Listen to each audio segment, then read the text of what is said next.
নমস্কার। আজকে একটা লাঞ্চ মেনুতে আপনাদেরকে স্বাগত জানাচ্ছি।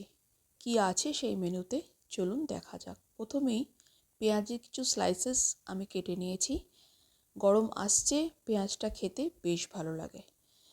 নিয়েছি কিছুটা স্টিমড রাইস, আর নিয়েছি একটা আমলকি সেদ্ধ আর মিক্সড পিকলস। এবার দিচ্ছি মেথি শাক। এই তরকারিটাকে আমি শিম দিয়ে, গাজর দিয়ে, আরও নানা রকম সবজি দিয়ে রান্না করেছি। এটা এই সময় খাওয়া খুবই উপকারী এবং এর হেলথ বেনিফিটসও অনেক আছে।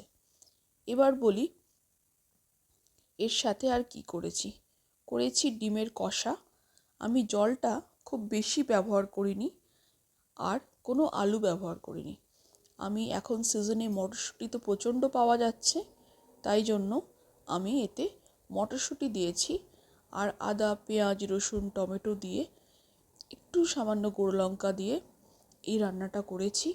বেশ গায়ে গায়ে মাখা মাখা, ভাতের সঙ্গে খেতে কিন্তু খুব ভালো লাগবে।